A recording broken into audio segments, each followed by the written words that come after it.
लड़कियों के लिए देश का पहला स्कूल खोलने वाली, शिक्षिका ही नहीं सहेली बनकर पढ़ने और पढ़ाने वाली सावित्री बाई फुले को आज पूरा देश याद कर रहा है। उनको याद किया जा रहा है उनकी इस बेहतरीन शुरुआत के लिए। उनको याद किया जा रहा है संघर्षों के लिए, शानदार योगदान के लिए। मगर आज के पौने 200 साल पहले ये काम करना क्या आसान रहा होगा? पितृसत्ता की बेड़ियों में जकड़ी औरतों को आजादी की राह दिखाना क्या आसान रहा होगा? जाति व्यवस्था में सताई गई जातियों को मुक्ति का पाठ सिखाना क्या आसान रहा होगा? उनकी कठिनाइयों के किस्से तो बहुत हैं। शुरुआत सबसे प्रचलित वाकये से करते हैं।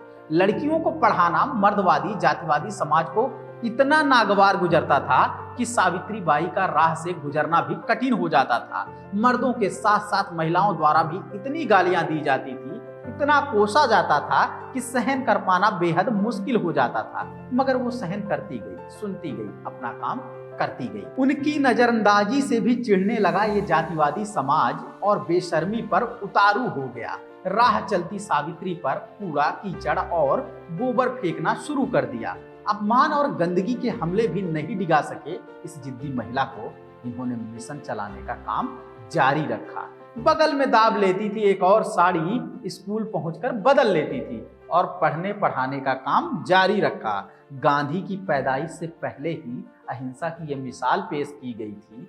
जातिवाद और पितृसत्ता या कहें ब्राह्मणवादी मनुवाद को चुनौती दी गई थी। इस चुनौती में उन्हें साथ मिला था अपने जीवन साथी ज्योतिराव फूले का, अपनी मित्र फातिमा शेख का और फातिमा के भाई उस्मान शेख का। इन चारों ने मिलकर 4 वर्ण की इस व्यवस्था को कितनी चुनौती दी थी, इस पर विस्तार से बात कभी और होगी।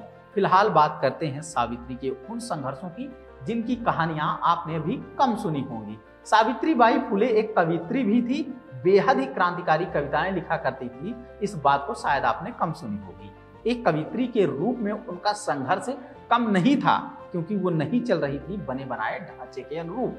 जब वो कलम चलाया करती थी तो मानो शोषणकारी व्यवस्था पर हथौड़े से चोट किया करती थी। शूद्र का दर्द नाम की उनकी कविता की इन पंक्तियों से आप जान जाएंगे वो किस तेवर की लेखिका थी। शूद्रों का दर्द 2000 वर्ष से भी पुराना है। ब्राह्मणों के षड्यंत्र के जाल में फंसी रही उनकी सेवा की गुलाम मानसिकता पर वो सिर्फ चोट नहीं करती हैं, इससे मुक्ति का आह्वान भी करती हैं। वो लिखती हैं, उठो अरे अति शूद्र तुम, ये गुलामी की परंपरा की मनुवादी पेशवा मर मिट चुके, खबरदार मत लेना मनुविद्या तुम। जाति व्यवस्था के साथ साथ पितृसत्ता पर भी चोट करते हुए सावित्री बाई फुले लिखती हैं, पौ फटने से गौधुली तक महिला करती श्रम, पुरुष उसकी मेहनत पर जीता है मुफ्तखोर। पक्षी और जानवर भी मिलकर काम करते हैं, क्या इन निकम्मों को मनुष्य कहा जाए? महिला पुरुष की असमानता पर न सिर्फ उन्होंने कई कविताएं लिखी, बल्कि इस फर्क को कम करने में अपनी पूरी जिंदगी लगा दी। मगर फिर भी इस देश के तमाम सवर्णों द्वारा नारीवादी विमर्श में उनके योगदान का जिक्र तक नहीं होता। ये खुद में एक संघर्ष है जो अभी तक जारी है। हालांकि डिजिटल दौर में जिस तरह से उभरी है सावित्री की पहचान, लगता है अब बहुजन महिलाओं की बारी है।